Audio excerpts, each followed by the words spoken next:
Hello दोस्तों, नमस्कार। आज की वीडियो में हम सॉल्व करने जा रहे हैं एक्सरसाइज 2.1। यहाँ पर पूरी एक्सरसाइज 2.1 हम सॉल्व करेंगे और यहाँ पर पूरे चैप्टर का मैंने एक वन शॉट वीडियो भी बनाया है जिसमें सारे एक्सरसाइजेस, सारे एग्जांपल्स और सब कुछ इजी एक्सप्लेन किया हुआ है। वो chapter number 2 in one shot video, जिसकी लिंक आपको डिस्क्रिप्शन में मिल जाएगी। फिलहाल हम देखेंगे, यहाँ पर सॉल्व करेंगे एक्सरसाइज 2.1। आपके लिए बहुत ही बढ़िया सी अच्छी सी यहाँ पर ये पीडीएफ नोट्स मैंने बना के रखी है जो आपको डिस्क्रिप्शन में से मिल जाएगी, तो उसको भी देख लेना। अभी हम सॉल्व करने जा रहे हैं एक्सरसाइज 2.1। ओके, तो दोस्तों यहाँ पर सारे वीडियोस, रिलेटेड वीडियोस आपको मिल जाएंगे, कोई दिक्कत नहीं है। यहाँ पर आ जाएगी फटाफट, यहाँ पर उसका फर्स्ट एग्जांपल यहाँ पर। ओके, आ गया। Okay, unlocking polynomials, degrees, coefficients and constants, ये तीनों का ही ध्यान रखना है तो आपको पूरी एक्सरसाइज सॉल्व कर सकोगे। यहाँ पर एक्सरसाइज 2.1 सॉल्यूशंस के साथ यहाँ पर आप देख सकते हो कि डिग्री किसको बोला जाता है। तो डिग्री यहाँ पर maximum power of polynomial, polynomial का जो भी मैक्सिमम पावर होता है उसको डिग्री बोला जाता है। यहाँ पर 5x⁴ है, यहाँ पर 3x⁻⁶ और यहाँ पर -2x² + 7। तो यहाँ पर हाईएस्ट पावर क्या है, 6 है। तो यहाँ पर इस पॉलिनोमियल की डिग्री क्या है दोस्तों, 6 है। ओके, तो वही यहाँ पर क्वेश्चन नंबर 1 में सॉल्व करना है। 1 और 2 में फाइंड द डिग्रीज। ओके, यहाँ पर पूरे एक्सप्रेशन है, इसको हाईलाइट किया है क्योंकि ये डिग्री वाला पार्ट है। 2x² - 5x + 3। तो यहाँ पर हाईएस्ट पावर क्या है, 2 है, तो डिग्री 2। अब दोस्तों यहाँ पर अगर आपको आता है तो कमेंट करो, जिसकी डिग्री 2 हो उस लीनियर पॉलिनोमियल, सॉरी उसको लीनियर पॉलिनोमियल नहीं बोला जाता, जिसकी डिग्री 2 हो उस पॉलिनोमियल को क्या बुलाते हैं, उसका नाम क्या है, वो कमेंट करना। ओके दोस्तों, अगर आता है तो यहाँ पर वीडियो को पॉज करके कमेंट करना दोस्तों। यहाँ पर वादा किया है तो निभाना पड़ेगा। ओके, यहाँ पर y³ + 2y - 1। ओके, इसका हाईएस्ट पावर 3 है, तो इसकी ये पॉलिनोमियल की डिग्री क्या बोली जाएगी, 3। दोस्तों जिसकी डिग्री 3 हो उसको क्या बोला जाता है, कमेंट करो। उस पॉलिनोमियल को क्या बोला जाता है, कमेंट करो। ओके, यहाँ पर आपको पूछा नहीं है लेकिन आपको कमेंट करना है। क्वेश्चन नंबर 1 का 3, यहाँ पर ओनली 9 दिया है। तो जो भी ये भी पॉलिनोमियल है दोस्तों। यहाँ पर आप बोलोगे कि -9 ओनली x y ऐसा कुछ है नहीं, तो ये पॉलिनोमियल कैसे है दोस्तों, इसको क्या बोला जाता है, कांस्टेंट पॉलिनोमियल। इसके पास x है, आपको दिखता नहीं है, लेकिन उसका एक्सपोनेंट क्या है, 0। किसी भी चीज का अगर एक्सपोनेंट 0 हो तो उसकी वैल्यू क्या हो जाती है, 1। तो यहाँ पर -9 और x⁻⁴ क्या हो गया, 1। 9 मल्टीप्लाई विथ 1 तो 9, लेकिन माइनस है तो -9। ओके, तो यहाँ पर इसको ऐसे कोई भी डिजिट हो, यहाँ पर 18 लिख दीजिए, या तो फिर -991 लिख दीजिए। ऐसा कोई भी पॉलिनोमियल हो, ओके, ऐसा कोई भी डिजिट्स हो तो उसको क्या कांस्टेंट पॉलिनोमियल बोला जाता है। एक दूसरा भी पॉलिनोमियल होता है जिसको जीरो पॉलिनोमियल बोला जाता है, कि 0 है तो 0 क्या है, वो अपने आप में जीरो पॉलिनोमियल है। यहाँ पर x वाला पार्ट है, ओके, पास में है, लेकिन उसकी कितनी भी एक्सपोनेंट लिख दीजिए, यहाँ पर 17 लिख दीजिए, x⁻17, कोई फर्क नहीं पड़ता है क्योंकि उसके मल्टीप्लाई क्या है, 0 है, और 0 का इससे मल्टीप्लाई होगा तो आंसर 0 आ जाएगा।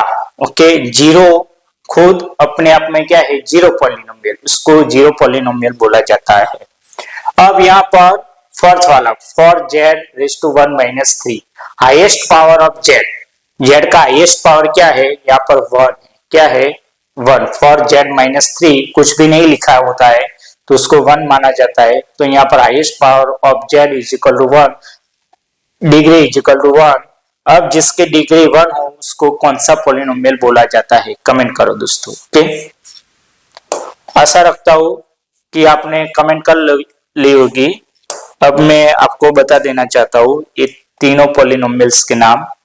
जिसका हाईएस्ट पावर 2 हो, डिग्री 2 हो, उसको क्वाड्रेटिक पॉलिनोमियल, जिसका 3 हो डिग्री उसको क्यूबिक पॉलिनोमियल, और जिसका 1 हो उसको हम क्या बोलते हैं, लीनियर पॉलिनोमियल बोलते हैं। अब यहाँ पर राइट पॉलिनोमियल्स ऑफ डिग्री 1 2 3 ये हमने सॉल्व आगे ही कर दिया। ओके, तो इस क्वेश्चन में आपको अपने आप आ जाएगा। जिसकी डिग्री 1 हो ऐसा एक लीनियर पॉलिनोमियल लिखो। ओके, तो 2x प्लस 5, अगर आपको ऐसा नहीं बोला हो कि डिग्री 1 वाला पॉलिनोमियल लिखो, ऐसे भी बोला जा सकता है कि लीनियर पॉलिनोमियल लिखो, तो ऐसे लिखने का। फिर डिग्री 2 वाला पॉलिनोमियल लिखो, डिग्री 2 वाला, तो x raise to 2 plus 3x plus 1, ये हाईलाइट किया है डिग्री को। डिग्री 2 वाला ना बोला हो और ऐसे बोला कि क्वाड्रेटिक इक्वेशन लिखो, क्वाड्रेटिक पॉलिनोमियल लिखो, सॉरी इक्वेशन में इज इक्वल टू की साइन आती है, क्वाड्रेटिक पॉलिनोमियल लिखो, तो x raise to 2 plus 3x plus 1, तो क्वाड्रेटिक पॉलिनोमियल है। क्यूबिक पॉलिनोमियल लिखो या तो फिर डिग्री 3 वाला लिखो, तो x raise to 3 minus 2x square plus x plus 4। समझ में आ गया? अब आपको क्या करना है कि what is the coefficient, coefficient ढूंढना है। ओके, तो कोफिशिएंट किसको बोला जाता है कि isolate the coefficient x cube का कोफिशिएंट ढूंढो। तो उसके पास जो भी नंबर हो, जो भी डिजिट हो, उसको उसकी साइन के साथ लिख देने का। तो coefficient of x cube is equal to -3। x cube के पास क्या है, -3 है, ये क्या है, -3, तो x क्यूब का कोफिशिएंट -3 हो गया। अब x square, coefficient of x square के पास कौन से डिजिट है, 6, तो coefficient of x square is equal to 6, plus number है तो साइन लिखने की जरूरत नहीं है, माइनस है तो it is compulsory to write the sign of the minus number. Okay, अब question number 4, the missing variable. आपको एक पॉलिनोमियल दिया है और उसमें आपको बोला गया है कि कोएफिशिएंट ऑफ z ढूंढो। कौन सा पॉलिनोमियल दिया है, for z cube plus 5z square minus 11। इसमें z का कोएफिशिएंट ढूंढो। z का, यहाँ पर z तो है ही नहीं, दिखता ही नहीं। अरे भाई है, मुझको दिखता है z है, कहां पर है, कैसे है? तो for z cube plus 5z square, मैंने बोला था ना कि आपको 0 पॉलिनोमियल ऐड कर देना है, plus 0z minus 11। Okay, 0 polynomial add कर दिया, तो यहाँ पर z का कोएफिशिएंट क्या हो गया, 0, तो coefficient of z is equal to 0। Okay, समझ में आ गया? ये आंसर भी लिखा है। अब यहाँ पर the constant term is the number, अब कांस्टेंट टर्म वाला ढूंढना है, फाइंड द कांस्टेंट टर्म। बहुत ही इजी सा क्वेश्चन है, क्वेश्चन यहाँ पर एक्सरसाइज 2.1 बहुत ही इजी, शायद ये पूरी बुक में से सबसे इजी कोई एक्सरसाइज हो तो एक्सरसाइज 2.1। ओके, यहाँ पर finding the constant terms 9x cube plus 5x square minus 8x minus 10, इसमें से कांस्टेंट टर्म कौन सा है? तो दोस्तों बहुत ही इजी है, यहाँ पर मैथमेटिक्स बहुत ही इजी है।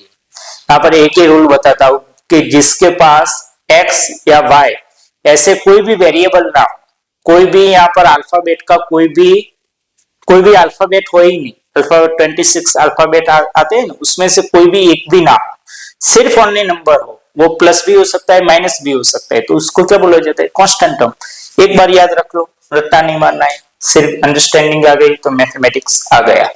ओके, तो यहाँ पर कांस्टेंट टर्म क्या है, -10, हाईलाइट किया है, the term without a variable is -10, तो आंसर क्या है, -10 वो कांस्टेंट टर्म है। ओके, ये मैंने आपको समझा दिया, तो यहाँ पर ये कंप्लीट हो गई एक्सरसाइज 2.1।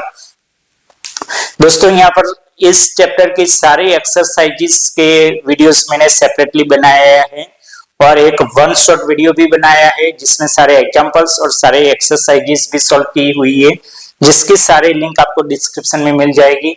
तो वो भी वॉच कर लेना। अगले वीडियो में हम देखेंगे एक्सरसाइज 2.1। तब तक बने रहिए हमारे साथ। अगर दोस्तों आपको हमारे वीडियो अच्छा लगा हो तो वीडियो को लाइक और चैनल को सब्सक्राइब करके बेल आइकन को प्रेस कर देना, ताकि हमारे नए वीडियोस की नोटिफिकेशन मिल सके आपको सबसे पहले। और दोस्तों यहाँ पर ये जो पीडीएफ नोट्स बनाने में बहुत ही मेहनत लगती है, तो ये नोट्स जो है वो अपने फ्रेंड्स के साथ, अपने दोस्तों के साथ, अपने टीचर्स के साथ भी शेयर कर देना। यहाँ पर ये नोट्स इतनी अच्छी सी बनाई है कि अपने टीचर्स भी इसका इस्तेमाल करेंगे दूसरे बच्चों को पढ़ाने के लिए, तो मुझको भी अच्छा लगेगा। तो मिलते हैं दोस्तों तब तक अगले वीडियो में। Thank you very much. Video को लाइक और चैनल को सब्सक्राइब जरूर कर देना।